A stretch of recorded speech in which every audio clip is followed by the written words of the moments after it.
نہ قائد اعظم کے ہاں، نہ علامہ اقبال کے ہاں، اور نہ سر سید احمد خان کے ہاں، بلکہ علامہ اقبال کی جس اعلیٰ بات کے ایڈریس کو بنایا جاتا ہے بنیاد نظریہ پاکستان کی، اس کے اندر ہی میں نے اپنی لاسٹ ویڈیو میں آپ سے بات کی تھی کہ اس ایڈریس کے اندر ہی علامہ اقبال نے یہ کہا تھا کہ جب ان مسلمان علاقوں کو، مسلم اکثریت کے علاقوں کو اکٹھا کر دیا جائے گا تو برٹشرز کو یا ہندوؤں کو، کانگریس کو یہ خوفزدہ نہیں ہونا چاہیے کہ وہاں پہ کوئی شرعی قوانین نافذ ہوں گے۔ تو یہ علامہ اقبال کا واضح تر وہ خطبہ اعلیٰ بات کا لنک بھی میں نے پچھلی ویڈیو میں دیا ہوا ہے، وہ آپ دیکھ سکتے ہیں۔ آج ہم آگے چلتے ہیں اور ہم سمجھنے کی کوشش کرتے ہیں، اس ڈسکشن کو آگے لے کر جاتے ہیں۔ 14 اگست 15 اگست 1947 کو جب انڈیا کی پارٹیشن ہو گئی اور پاکستان مشرقی اور مغربی دو ونگز پہ مشتمل پاکستان وجود میں آ گیا اور ہندوستان سے وہ الگ ہو گیا، تو اس کے بعد پاکستان میں جو ڈیبیٹ چلی وہ ڈیبیٹ تھی آئین سازی کی، کہ اس نئی مملکت، نئی ریاست کا آئین کیا ہوگا۔ اچھا، یہاں پہ ایک کچھ تاریخی حوالے سے آپ دیکھیں تو ڈاکٹر اشتیاق احمد اور ڈاکٹر عائشہ جلال کے درمیان دونوں کے آپس میں ایک کافی سویر قسم کا ڈائلاگ یا آپ کہیں ڈیفرنس موجود ہے پاکستان بنانے کے حوالے سے، کہ آیا جناح پاکستان بنانا چاہتے تھے۔ عائشہ جلال کی دلیل تو یہ ہے کہ وہ اس کو ایز اے ٹول استعمال کر رہے تھے، اور یہ کانگریس ہے جس نے پش کیا جناح کو کہ وہ پاکستان کی بات کرے، جبکہ ڈاکٹر اشتیاق احمد کی دلیل یہ ہے کہ جناب نہیں، جناح کے ذہن میں مسلمانوں کے لیے الگ ریاست پاکستان بنانے کا بالکل کلیئر کٹ ویژن موجود تھا، وہ پاکستان بنانا چاہتے تھے۔ خیر، یہ الگ ڈیبیٹ ہے۔ اب جب پاکستان بن گیا اور دو ونگز پہ مشتمل یہ پاکستان بنا، تو پھر یہاں پہ 1947 سے لے کر 1956 تک کی جتنی بھی پولیٹیکل ڈیبیٹ ہے، اگر آپ اس کو دیکھیں، اس دوران آبجیکٹیو ریزولوشن بھی آتی ہے، پھر اسٹینڈنگ کمیٹیز کی رپورٹس آتی ہیں کہ آئین کس طرح کا بننا چاہیے، کانسٹیچوئنٹ اسمبلی، پھر کانسٹیچوئنٹ اسمبلی ڈیزالو ہوتی ہے، پھر نئی کانسٹیچوئنٹ اسمبلی بنائی جاتی ہے۔ لیکن اس پورے عرصے کی جو پولیٹیکل ڈیبیٹ ہے وہ یہی ہے کہ پاکستان کا آئین کس طرح کا ہوگا۔ اب اگر یہ خود اس بات کا غماز ہے، اور یہ اس سے ہم یہ نتیجہ اخذ کر سکتے ہیں کہ اگر ایک کلیئر کٹ ویژن، ایک آئیڈیالوجی ہوتی اور اس آئیڈیالوجی کا ایک تسلسل چلا آیا ہوتا گزشتہ ربع صدی سے، تو یقیناً یہ ڈیبیٹ اتنی نہیں ہونی تھی، اور 2 سال میں پاکستان کا آئین بن جانا چاہیے تھا۔ لیکن ہمیں دکھائی یہ دیتا ہے کہ تقریباً 9 سے 10 سال کا عرصہ جو ہے وہ پاکستان کے آئین بننے میں لگتا ہے، پہلا آئین بننے میں، اور اس میں جو سوال ہے جو بنیادی طور پہ دونوں ونگز کے درمیان نمائندگی کی تقسیم کا سوال ہے کہ آبادی کی بنیاد پہ ہوگی یا علاقائی بنیاد پہ ہوگی، پھر 1 یونٹ کا بنا لینا، یہ اس طرح کی چیزیں ہیں، اس طرح کی ایک جو سیاسی سطح پہ جو ڈیبیٹ ہو رہی ہے، وہ کنفیوژن جس طرح کی پیدا ہو رہی ہے، وہ خود اس بات کی گواہی دیتی ہے کہ جناب کوئی آئیڈیالوجی، کوئی نظریہ موجود نہیں تھا، اور اس عرصے میں بھی ہمیں کوئی نظریہ پاکستان کا، کوئی تصور، نظریاتی حیثیت پاکستانی ریاست کی، اس کا کوئی تصور ہمیں نظر نہیں آتا، نہ یہ لفظ، نہ یہ اصطلاح استعمال ہوتی ہوئی دکھائی دیتی ہے۔ اب اس اصطلاح کے استعمال کے حوالے سے کچھ لوگوں کا یہ خیال ہے کہ جنرل ایوب خان نے پہلی دفعہ اس اصطلاح کو استعمال کیا جب 1958 کا مارشل لاء لگ گیا۔ 1960 میں اپنی ایک سپیچ میں ایوب خان نے یہ کہا تھا کہ کوئی بھی ملک جو ہے، کوئی بھی ریاست جو ہے، وہ بغیر ایک نظریے کے آگے نہیں چل سکتی۔ لیکن ایوب خان کا جو پاکستان کا نظریہ تھا وہ ایک reformist, liberal and modernist Pakistan کا نظریہ تھا۔ اسی لیے جب ایوب خان نے جو اسلامک ایڈوائزری کونسل بنائی تو اس میں ایسے علماء کرام کو جو ماڈرنسٹ آؤٹ لک رکھتے تھے ان کو اکٹھا کیا، اور ایوب کے دور میں جو خاص طور پہ سماجی اصطلاحات ہمیں اصلاحات جو سماجی اصلاحات یا سوشل ریفارمز نظر آتے ہیں، جیسے فیملی لاز وغیرہ ہیں، وہ ہمیں ایک ماڈرنسٹ آؤٹ لک دیتے ہوئے دکھائی دیتے ہیں۔ تو ایوب کے ہاں بنیادی طور پہ جس قسم کے نظریے کی بات ہے وہ ایک ماڈرن اسلامک سوسائٹی کی بات ہے۔ اچھا، ایوب خان جو ہے وہ ایون اپنی ایک سپیچ میں انہوں نے یہاں تک کہا کہ ہم یہ زیادتی ہوگی کہ 20ویں صدی کے لوگوں کو ہم کئی صدیوں پہلے کے نظام کی طرف لے کے جانا چاہیں، بلکہ ہمیں آج کے دور میں اور اس کے تقاضوں کو سامنے رکھتے ہوئے ایک نئی جمہوری کا لفظ تو انہوں نے استعمال نہیں کیا، ایک جو ماڈرن جدید ریاست جو ہے اس کو تشکیل دینا ہوگا۔ تو یہ اس کا لنک میں جو ہے وہ دے دوں گا کہ ایوب خان نے یہ بات کہاں پہ دی تھی، ڈسکرپشن میں آپ کو یہ چیزیں مل جائیں گی۔ بہرحال ایوب خان نے یہ لفظ استعمال کیا، اور کچھ لوگوں کے خیال میں خاص طور پہ ندیم افراچہ نے کچھ دن پہلے اس پہ ایک آرٹیکل لکھا، اس میں انہوں نے کہا کہ ان کا دعویٰ یہی تھا، ڈان میں یہ آرٹیکل پبلش ہوا، کہ ایوب خان نے پہلی دفعہ یہ استعمال کیا، لیکن ایوب خان کا جو نظریہ تھا وہ ایک جدید ریاست کا نظریہ تھا، اور سماج کی جدید جو جدت موجود ہے، جو ماڈرنسٹ ایجنڈا ہے ایک صنعتی معاشرے کا، اس کو مد نظر رکھتے ہوئے ایوب خان نے ایک نظریے کی بات کی۔ جب ہم یہ کہتے ہیں کہ پاکستان کا نظریہ ایک اسلامی ریاست ہے، تو یہ نظریہ پہلی دفعہ ہمیں جماعت اسلامی کے پروفیسر خورشید احمد کے ہاں ملتا ہے۔ اور پروفیسر خورشید احمد پہلی دفعہ یہ اصطلاح استعمال کرتے ہیں نظریہ پاکستان کی، اور نظریہ پاکستان سے مراد ایک اسلامی ریاست، ایک ایسی ریاست کا قیام کہ جہاں پہ قرآن اور سنت سے قوانین جو ہیں وہ اخذ کیے جائیں گے، ان کے مطابق قوانین بنائے جائیں گے، اور یہ اس ریاست کا مقصد یہ ہوگا کہ یہاں پہ اسلامی نظام کا بول بالا ہو، اس کو نافذ کیا جائے، اور اسلام کو ایک مکمل ضابطۂ حیات کے طور پہ کہ وہ آپ کی معاشی، سیاسی اور سماجی زندگی کے تمام جو اصول و ضوابط ہیں ان کو طے کرے گا۔ یہ ہمیں پہلی دفعہ پروفیسر خورشید احمد کے ہاں نظر آتا ہے۔ ان کی کتاب کا لنک بھی آپ کو ڈسکرپشن میں مل جائے گا۔ اچھا، پھر جماعت اسلامی جو ہے وہ اس نظریہ پاکستان کی، اور یہ پہلی دفعہ ہے 1962 میں، یعنی 1962 سے پہلے کی کسی ٹیکسٹ میں، کسی تاریخ کی کتاب میں آپ کو نظریہ پاکستان کا تصور نظر نہیں آئے گا۔ یہ آپ ڈھونڈ سکتے ہیں، اگر کہیں مل جائے تو ضرور آپ کمنٹ سیکشن میں لکھیے اور اس کا حوالہ دیجیے۔ تو پروفیسر خورشید احمد 1962 میں یہ نظریہ دیتے ہیں، پھر جماعت اسلامی سید ابو العلا مودودی جو ہے اس پہ بات کرتے ہیں، اور جماعت اسلامی ایک نظریہ پاکستان کی خالق جماعت کے طور پہ ابھرتی ہوئی ہمیں دکھائی دیتی ہے۔ اگر آپ دیکھتے ہیں اکثر جماعت اسلامی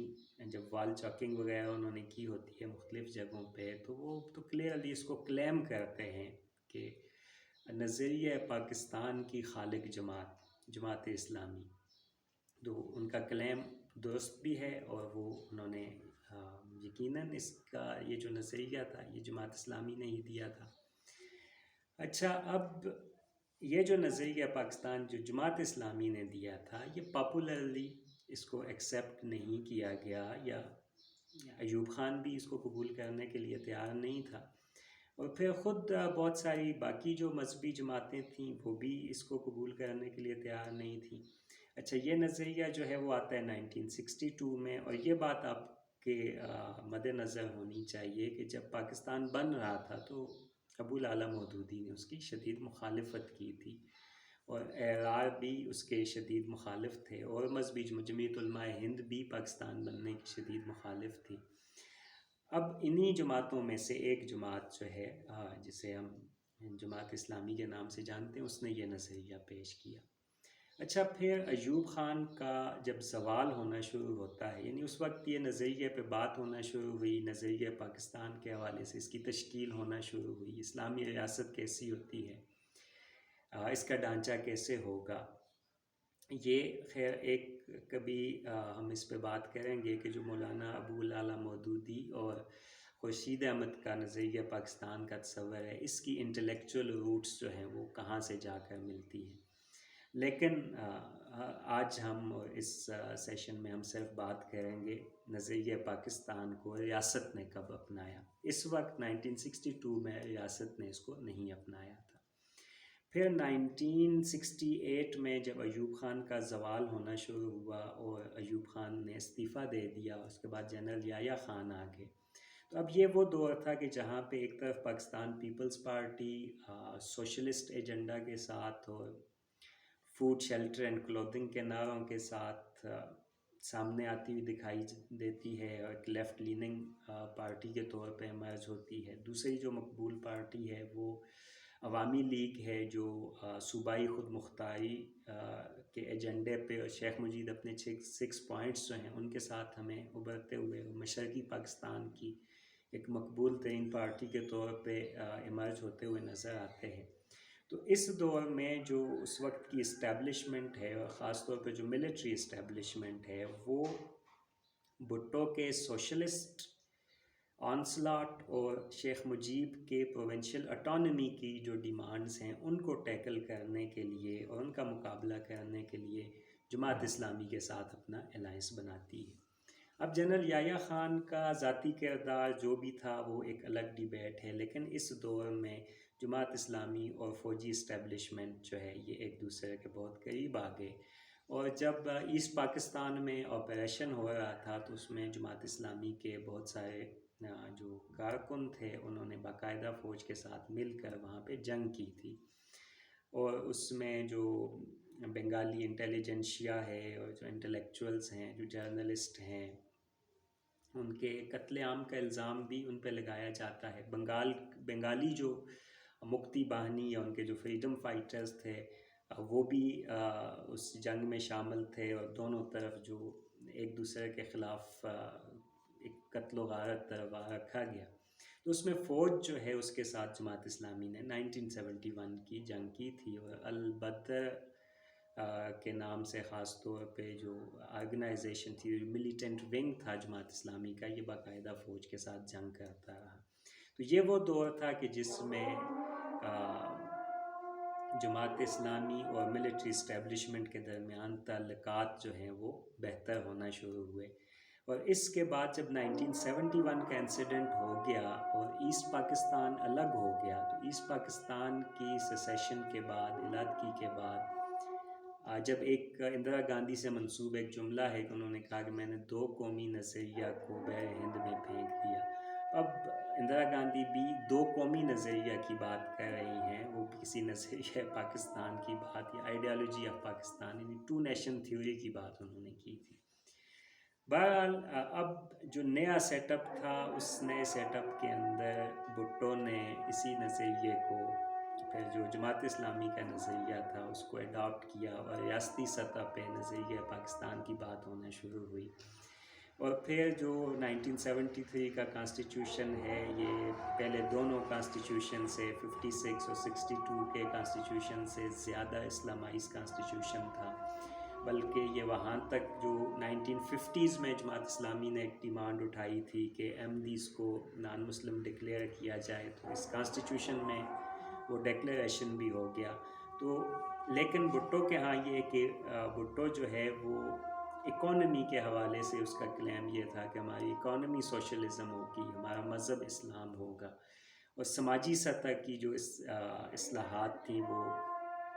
اسلامائزیشن کا ایک عمل ہمیں چلتا ہوا دکھائی دیتا ہے، اور یہاں سے اسی دور سے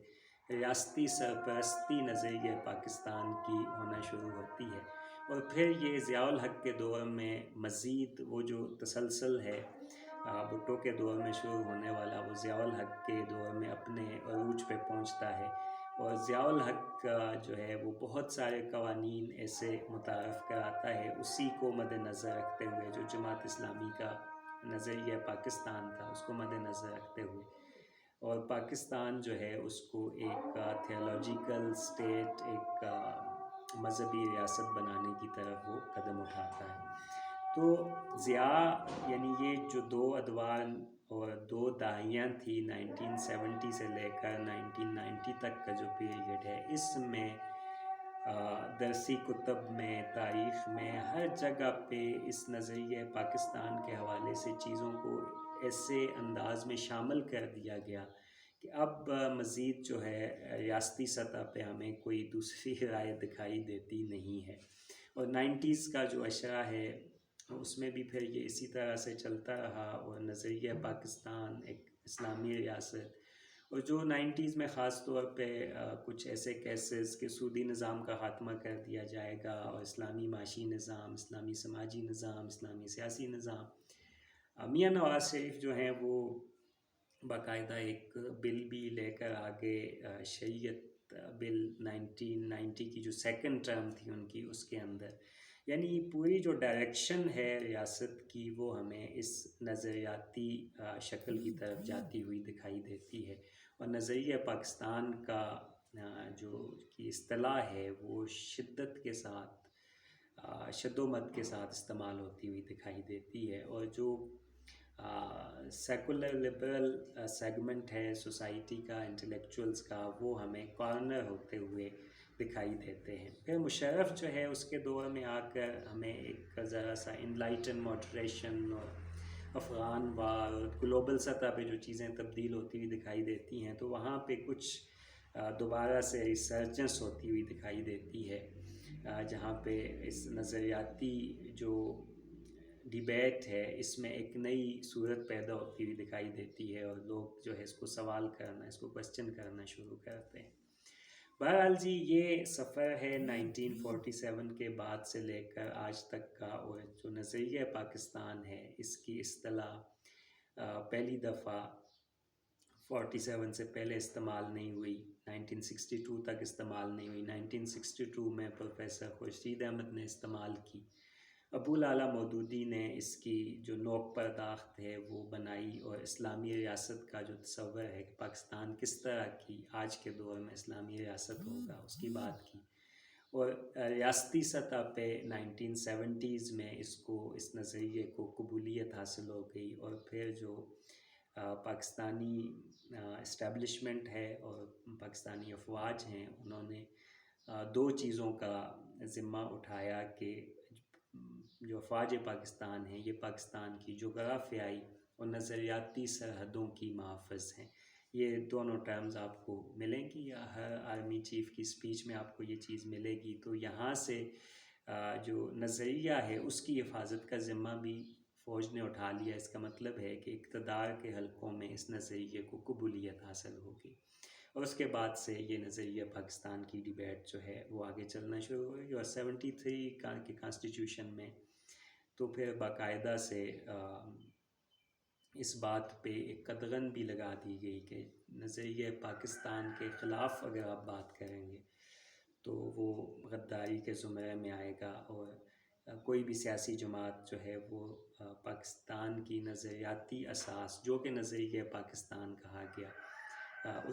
اس کے خلاف اگر بولے گی یا بات کرے گی تو وہ یہاں پہ سیاست نہیں کر سکتی۔ تو اس طرح سے یہ سفر تھا نظریہ پاکستان کا 70 سال کی تاریخ میں، یہ آپ کے سامنے ہے۔ آج کے لیے اتنا ہی،